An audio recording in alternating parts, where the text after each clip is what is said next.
पता नहीं किस रूप में आकर नारायण मिल जाएगा। निर्मल मन के दर्पण में वह राम के दर्शन। श्री राम सीतानाथ समारंभां श्री रामानंदाचार्य मध्यमाम् अस्मदाचार्य पर्यन्तां वंदे श्री गुरु परंपरां। हेलो दर्शकों, आज श्रावण मास के पुण्य पर्व में आपको कई बार मैं अपने कथाओं के द्वारा ये समझा के आया हूँ कि व्यक्ति के जीवन में सबसे बड़ा महत्व अगर किसी का है तो वह है सद्गुरु का। गुरु गोविंद भगवान की जब हमें शरण मिल जाती है तो व्यक्ति पराधीन सपने सुखनाए। जब गुरु के अधीन या परमात्मा के अधीन अपना जीवन कर देते हैं तो व्यक्ति कहीं पे भी गलत मार्ग, गलत आचरण अथवा प्रतिकूल स्थितियों में भी अनुकूल स्थिति ढूंढ लेता है। अब आइए हम रामचरितमानस के बालकांड से विश्वमोहिनी के प्रसंग में जो हमारे संत देवर्षि नारद जी को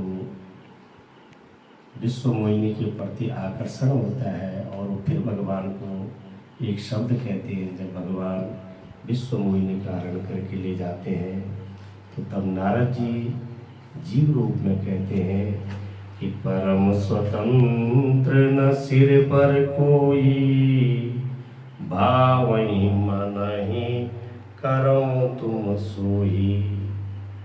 अब ध्यान दीजिए, इस चौपाई से व्यक्ति किसी भी दर्शक को या जनमानस को इस गूढ़ तत्व पे, गूढ़ शब्द पे ध्यान देना है कि परम स्वतंत्र न सिर पर कोई। व्यक्ति परमात्मा अथवा गुरु आत्मा, ये दोनों से यदि हम इनके अनुकूल चलते हैं तो जीवन में कभी व्यक्ति गलत रास्ते का प्रयोग कर ही नहीं सकता है, गलत जीवन जी ही नहीं सकता है। अब इसमें ध्यान देने योग्य बात क्या है कि परम स्वतंत्र न सिर पर कोई। हमारे सिर के ऊपर अथवा हमारे जीवन के अनुशासन हमारा किसका ले रहे हैं, हम किसके अनुशासन के अनुसार जीवन चल रहे हैं, इस बात को ध्यान दें। अब अनुशासन किसके लिए बनाया जाता है, प्रशासन किसके लिए बनाया जाता है? जो अनुशासन का प्रयोग नहीं करता।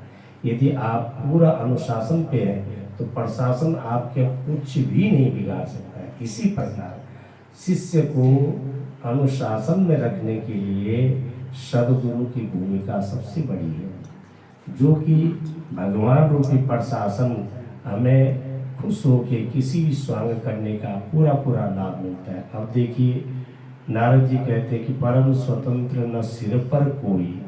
क्यों? 4 अवस्था व्यक्ति की है। ज्योतिष के अनुसार 120 वर्ष परम आयु हमारे धर्मशास्त्रों में बतलाई है, और उसमें हम 100 वर्ष का ही यदि आंकलन करें, क्यों गुरु जरूरी है, क्यों दूसरे का सर हाथ अपने सर के ऊपर रखना जरूरी है, क्यों दूसरे के अनुशासन से जीवन जीना है? इसके लिए बहुत फायदा की बात है कि अगर हमारा गुरु नहीं है, हम किसी श्रेष्ठ व्यक्ति के अनुशासन में जीवन नहीं जीना चाहते हैं, तो अब घर में ही तुम्हारा गुरु तुम्हें बतलाया जाएगा। अब ध्यान दो, 1 से और 25 साल की अवस्था तक व्यक्ति का बाल्यकाल यानी ब्रह्मचर्य जीवन कहलाया गया है। अब 1 से 25 वर्ष के जो युवान भाई बहन हैं, जवान बच्चे हैं, वो अपना गुरु किसको माने? तो उस समय जवान बच्चे अपनी प्रथम अवस्था को 1 से 25, उसमें यदि विद्यार्थी ये सोचे, युवान भाई बहन ये सोचे कि हम कुछ ऐसी गलतियां न करें कि हमारा जीवन हमारे कारण हमारे माँ बापों को कहीं भी नीचे देखना पड़े। उस समय विद्यार्थी बच्चे अपने माँ बापों को अपना गुरु माने। तो वो क्या हो गया, परम स्वतंत्र न सिर पर कोई। अब सिर पे हमने माँ बाप रूपी यश को रख दिया कि हमारे कारण वे तुम्हारा बच्चा ऐसा कर रहा है, तुम्हारा बच्चा ऐसा कर रहा है, उसके कारण मेरे माँ बापों को नीचे ना दिखना पड़े। ये हमारा प्रथम गुरु होगा। दूसरा गुरु, हम बात करें गृहस्थ जीवन की। अब गृहस्थ जीवन में 25 से लेकर 50 तक, 25 से लेकर 50 तक काम की गंगा, मोह की गंगा, लोभ की गंगा, कहीं भी संसार गोरख धंधों में व्यक्ति उलझा रहता है। तो उस समय पति और पत्नी गुरु धारण करें तो उनका गृहस्थ जीवन का सब झंझट मिट जाए। अगर गुरु का वर्ण न कर सके तो उस समय वो किसको गुरु माने। अब ये ध्यान दें, 25 से लेकर 50 के पड़ाव तक, 25 से और 50 के पड़ाव में मेरे कारण, माँ सोचे या पिताजी सोचे, मेरे कारण मेरे बच्चों को कहीं पे नीचा न देखना पड़े, वो हमारे गुरु बन गए। हम ऐसा कोई कृत्य न करें कि कोई भी व्यक्ति कहे कि तो अमुक जगह पे तुम्हारे माँ जी या पिताजी कुछ ऐसा कृत्य कर रहे थे, कोई ऐसे प्रतिकूल कार्य कर रहे थे, ऐसा अगर हम उनको गुरु मान दें, अगर गुरु का वर्ण नहीं कर सकते हैं, तो ये भी जीवन जीने की सबसे अच्छी पद्धति है। तीसरा गुरु 50 से लेकर 75 तक, 51 वनम व्रजेत निर्भः, 50 से लेकर और 75 तक हम कैसे जीवन जिए। उस समय हम अपने गुरु का नाम हमारा गंदा न हो, हमारे गुरु का सर नीचे न झुके, ऐसा जीवन, गुरु को ही अपना सर्वस्व माने। और उसके बाद 75 से लेकर और 100 तक का जो पड़ाव है, उसमें सज्जनों हम धर्म शास्त्रों को, धर्म ग्रंथों को अपना गुरु माने तो निश्चित रूप से व्यक्ति का 1 से लेकर 100 वर्ष तक का, 1 ईयर्स से लेकर 100 ईयर्स तक का जो समय है वो निश्चित रूप से इतना सुंदर बीतेगा, इतना सुंदर बीतेगा कि जो हमारे संत नारद जी कहते हैं कि परम स्वतंत्र न सिर पर कोई, भावई मन ही करो तुम सोई।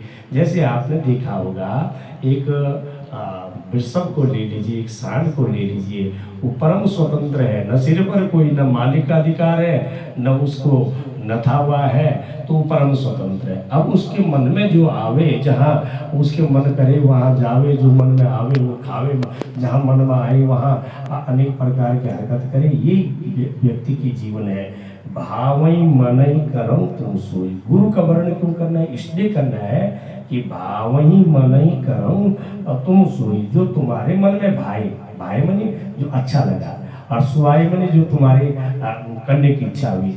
ये दोनों कार्य अगर तुम किसी के कंट्रोल में चल रहे हो, तुम रिमोट तुम्हें कोई और कर रहा है, तो निश्चित रूप से तुम यहाँ से जीवन जो तुम्हारा बनेगा वो परम दिव्य प्राप्ति को करेगा। अब गुरु क्या देते हैं ये ध्यान दें। गुरु ने अनुशासन में रखने के लिए मन रूपी कुत्ते पे लगाम लगाने के लिए परमात्मा का परम औषधि रूपी मंत्र हमें दे दिया।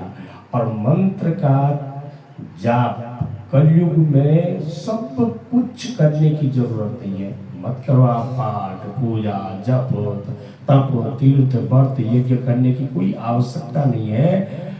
कलयुग केवल नाम आधारा, सुमिरी सुमिरी नर उतरहि पारा। एक गोस्वामी तुलसीदास जी ने इतना बड़ा प्रमाण दे दिया कि कुछ करने की जरूरत नहीं है। और वैसे देखा जाए तो आप कर भी नहीं सकते।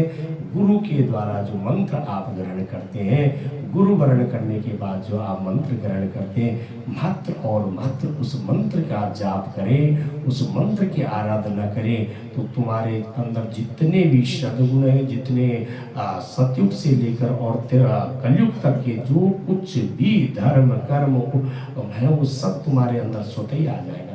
क्योंकि परमात्मा को आकर्षित करने के लिए नाम से बढ़कर कोई रत्न नहीं है, नाम से बढ़कर कोई खजाना नहीं है, नाम से बढ़कर कोई औषधि नहीं है, नाम से बढ़कर कोई चुंबक नहीं है, नाम से बढ़कर कोई ज्ञान नहीं है, नाम से बढ़कर कोई तप नहीं है, नाम से बढ़कर कोई यज्ञ नहीं है। इसलिए कलयुग केवल नाम आधारा, सुमीरी सुमीरी नर उतरई पारा। ये कब होगा? जब आपके जीवन में कोई सदगुरु का वर्ण हो जाएगा तो वो निश्चित आपको ऐसे कंट्रोल कर देंगे, ऐसे अनुशासन में ढाल देंगे कि आपका कितना भी बिगड़ा हुआ जन्म होगा सत सुधरे सत संगति पाई और पारस परस उदात सुवाई। इसलिए भावई मन ही करो तुम सोई। जो मन में आए वो नहीं करना है। इसके लिए दूसरे के ऊपर या दूसरे के अधीन हमें जीवन जीना है। वो सदगुरु के अधीन जीवन जियोगे, सदगुरु तुम्हें भगवान की गोदी में डाल देंगे। भगवान के अधीन अगर जीवन जियोगे तो तुम्हें गुरु की गोदी में डाल देंगे। इसलिए बार बार सब दर्शक ध्यान दें, सदगुरु का वर्ण जीवन में अति आवश्यक है। जिस प्रकार जीने के लिए सांसें जरूरी है, इसलिए जीने के लिए गुरु भी जरूरी है। और गुरु एक ही चीज देगा, कलयुग केवल नाम आधारा। भरजनम बहुबीजानाम आर्जनम सुख संपदाम तर्जनम यम दूतानाम राम रामेति गर्जनम। जो राम राम का उच्चारण अपने मुख से करता है उसके सामने सब कुछ नक्षत्र हो, ग्रह हो, किसी भी प्रकार की दैहिक दैविक भौतिक स्थितियां हैं उसके सामने कोई कुछ भी नहीं कर सकता है। तो इसलिए